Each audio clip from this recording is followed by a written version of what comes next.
je suis étudiante, je suis en master. J'ai toujours soutenu le mouvement. Aujourd'hui, je suis là parce que j'ai pas cours et je peux être là.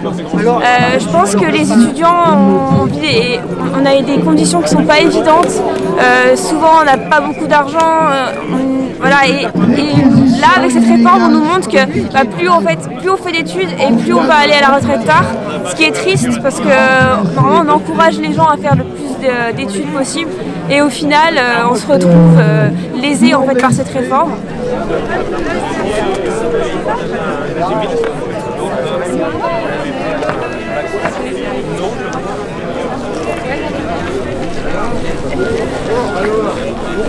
Qu'on subit tous les jours et c'est bientôt une mort sur ordonnance avec cette retraite. On fait comme ça? Ouais. C'est une mort sur ordonnance parce qu'en France on a supprimé la peine de mort, mais par cette réforme on est en train de la remettre en route. Et la suite, comment tu vois la suite? Comment je vois la suite? Ouais. La suite, c'est qu'à un moment donné, si on baisse les bras, c'est sûr que on va tous se retrouver soit en déambulateur ou soit dans une caisse en bois. Vive la loi, nous sommes... Bonjour. Qu'est-ce que tu penses de la situation en fait? Elle est grave. Pourquoi? Elle est grave. Un gouvernement qui ne veut pas lâcher. Des flics qui n'arrêtent pas de frapper. La seule chose qui peut donner un peu d'espoir, c'est que les jeunes se mettent dans le mouvement. C'est très agréable, les gouvernements ont souvent lâché dû à la jeunesse. Et sinon, à Albertville, ici, c'est vraiment la bonne entente, il y a du monde, il fait beau, et je pense qu'on va rester un petit moment pour bloquer. Voilà.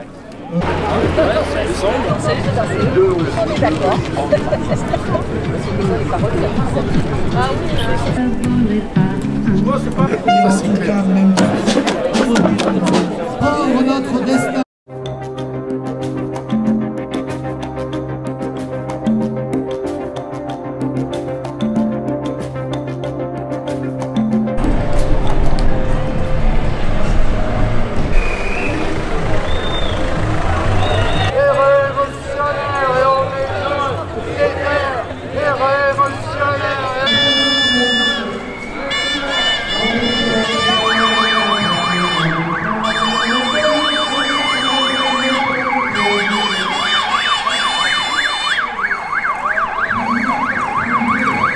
Patrick. Et donc à 70 ans, pourquoi pas? La violence est la violence sournoise, elle est là. Alors on fait une petite enquête, on fait une petite enquête, on leur fait comprendre qu'il y a des actions qui sont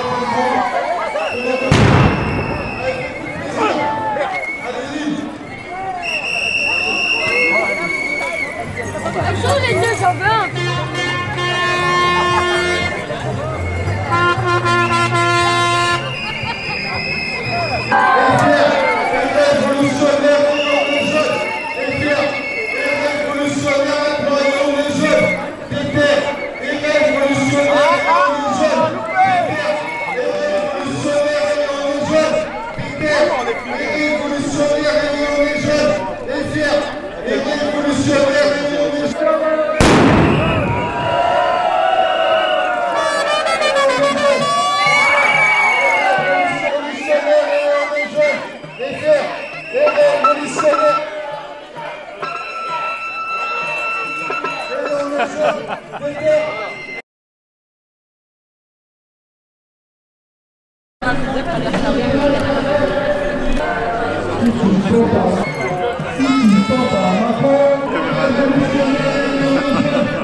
donc cette solidarité, il faudrait que les gens prennent conscience parce qu'on n'est pas seul, il y a du monde de partout, hein, que ce soit du privé, du public.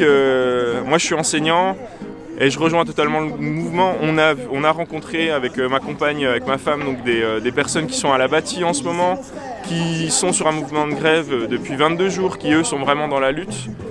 Et voilà, on aimerait aussi faire partager ce genre de choses à tout le monde, montrer qu'il y a des gens qui sont là depuis longtemps, qui se battent, et c'est pas une journée de grève à droite, à gauche, c'est 22 jours de grève pour eux, et on est solidaire avec ces gens-là aussi. Et c'est ce que je voulais montrer aussi aujourd'hui, qu'il y a des gens qui se battent vraiment, qui ont des convictions, et j'aimerais que, voilà, que les gens rejoignent le mouvement, s'ils ont envie, s'ils souhaitent, on est là, pas besoin forcément d'être syndiqué, pas besoin forcément d'être militant, mais au moins être présent.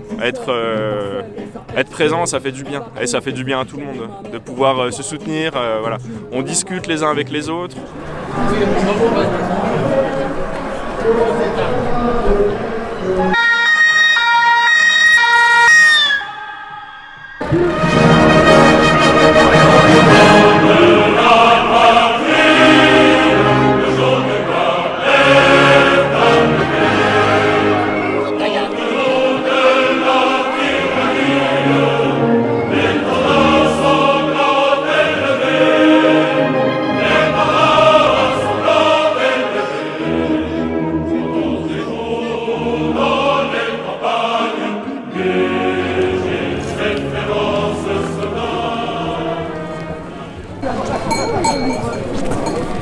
Nous sommes dans une situation qui est très dangereuse parce qu'avec la réforme de la retraite, ils vont réformer la sécurité sociale en même temps et c'est la porte ouverte à toutes les réformes, à toutes les lois qu'ils veulent faire passer en dictature. Puis les premières manifestations, donc c'est la 10e qu'on fait aujourd'hui et on a participé aux 10. Vous avez fait les 10 Les manifs 10, oui. Albertville? Oui. Albertville, oui. D'accord.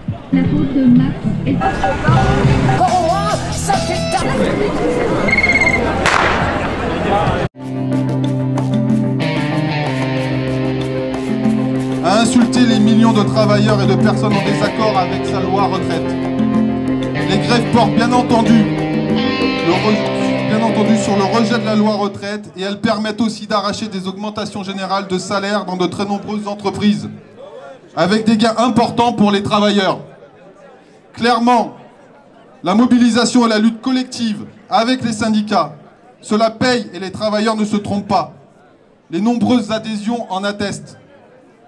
La répression policière a été une fois de plus à l'œuvre jeudi à Paris, comme sur tout le territoire, avec son lot de gazage, de charges policières, d'interpellations, de mise en garde à vue.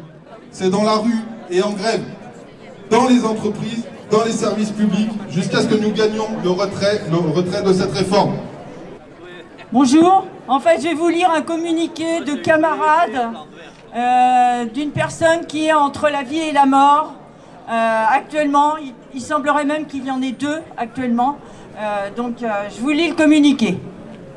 Samedi 25 mars à Sainte-Soline, notre camarade a été atteint à la tête par une grenade explosive lors de la manifestation contre les bassines. Malgré son état d'urgence absolu, la préfecture a sciemment empêché les secours d'intervenir dans un premier temps et d'engager son transport dans une unité de soins adaptée dans un second temps.